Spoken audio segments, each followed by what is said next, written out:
जळगाव शहरात गेल्या 8 दिवसात वेगवेगळ्या ठिकाणी बेवारस 16 व्यक्तींचा मृतदेह आढळून आले आहेत। बेवारस म्हणून निराधार म्हणून जीवन व्यतीत केलं। मात्र मरणानंतर या बेवारस व्यक्तींसाठी जीएम फाउंडेशनचे प्रतिनिधी देवदूत म्हणून आधार बनून धावून आले आहे। कुणीही नसलं म्हणून काय झालं? जीएम फाउंडेशनने स्वतः पुढाकार घेऊन या सर्वांचा एकाच वेळी आज अंत्यविधी पार पडला। कुठलाही आधार नाही म्हणून शहरात जागोजागी भीक मागायची, मिळेल त्या ठिकाणी झोपायचं, अशा पद्धतीनं आपलं जीवन व्यतीत करत असतात। गेल्या 8 दिवसात जळगाव शहरात अशाच पद्धतीने बेवारस 16 व्यक्तींचा ठिकठिकाणी मृतदेह आढळून आल्याने खळबळ उडाली आहे। या सर्व 16 बेवारस व्यक्तींचा वेगवेगळ्या आजारांनी मृत्यू झाल्यास शासकीय वैद्यकीय महाविद्यालयाचे अधिष्ठाता यांनी सांगितलं। तर गेल्या काही दिवसांपासून उन्हाचा कडाका असल्यामुळे यातील काही व्यक्तींचा उष्माघातामुळे मृत्यू झाल्याचा देखील अंदाज त्यांनी वर्तवला आहे। मागच्या 8 ते 10 दिवसामध्ये जवळजवळ 50 ब्रॉड डेड, जे की म्हणजे बाहेर मृत्यू होऊन आपल्याकडं हे बॉडीज आलेले आहेत। तर त्याच्यापैकी जवळजवळ 16 बॉडीज आपल्याला मागच्या 5 दिवसामध्ये ह्या अननोन बॉडीज आपल्याकडे आहेत। अननोन बॉडीचं पीएम करण्याकरता आपण 3 दिवस त्यांची वाट पण बघत असतो किंवा कोणी नातेवाईक वगैरे येईल म्हणून। आणि म्हणजे ह्यांचं सगळ्यांचं पीएम केल्यानंतर असं निष्कर्ष आला की मॅक्झिमम लोकांना ह्यांना लिव्हर डिसीज, सेप्टिसिमिया आणि निमोनिया असे वेगवेगळ्या आजाराने हे ग्रस्त होते। यातले मॅक्झिमम अननोन हे रोड साईड गरीब किंवा थोडेसे अत्यंत गरीब प्रकारचे लोक पण त्याच्यामध्ये समावेश आहेत। कदाचित काही भिकारी पण त्याच्यामध्ये आहेत। आणि हा वयोगट जर पाहिला तर हा जवळजवळ 40-45 पासून ते 65-70 पर्यंत हा वयोगट आहे। यामध्ये उष्माघाताची शक्यता किती आहे? नाही, आता आम्ही पीएम जेव्हा केलं त्या पीएममध्ये तर रिपोर्टमध्ये तर त्यांना लिव्हरचे डिसीज आणि इतर आजारामुळे त्यांचा मृत्यू झालेला आहे।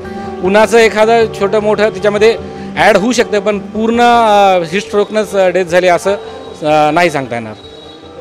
अजूनही काही असे रुग्ण आपल्याला माहिती आहेत का की जे आपल्याकडे दाखल झालेले आहेत की जे या आजाराने ग्रस्त आहेत?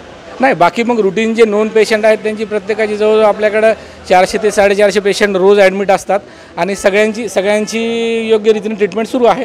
आणि काही बेडसुद्धा आपण हिटस्ट्रोकसाठी राखीव ठेवलेलं आहे।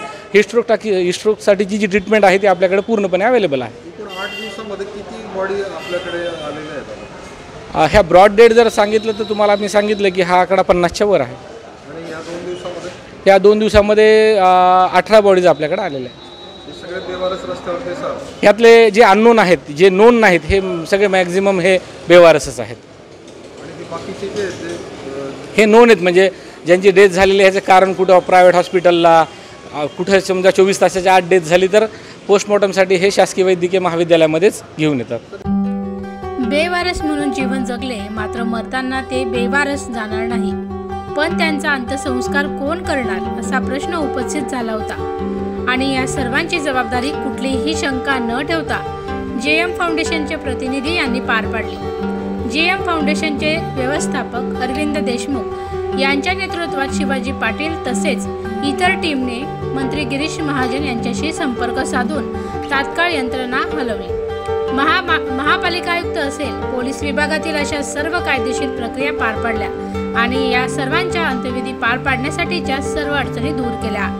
माननीय नामदार गिरीश भाऊ महाजन यांच्या सूचनेवरून जीएम फाउंडेशनच्या माध्यमातून हे सर्व जे अननोन या ठिकाणी मृतदेह आहे त्यांच्या सर्व अंत्यविधीची जबाबदारी माननीय नामदार गिरीश भाऊंनी स्वीकारलेली आहे।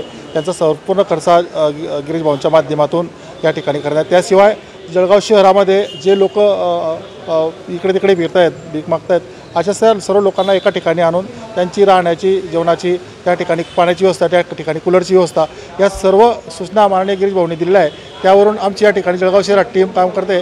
अंत्यविधीचं जे काम आहे इसाक बागवान हे करतायत। या ठिकाणी रुग्णांची सेवेचं काम शिवाजी पाटील आमचे कार्यकर्ते ते करतायत। आणि जळगाव शहरामध्ये जे बेवारस लोक आहेत या सर्व लोकांना एका ठिकाणी आणण्यासाठी, प्रशासनाला मदत करण्यासाठी आमैर आणि बाकी डॉक्टर भालेराव हे सर्व आमची एक मोठी टीम या ठिकाणी कामाला लागली आहे। शासनाला, प्रशासनाला मदत करून या सर्व लोकांची सोय कशी होईल, करता येईल, याकरता आम्ही सर्व लोक काम करत आहोत।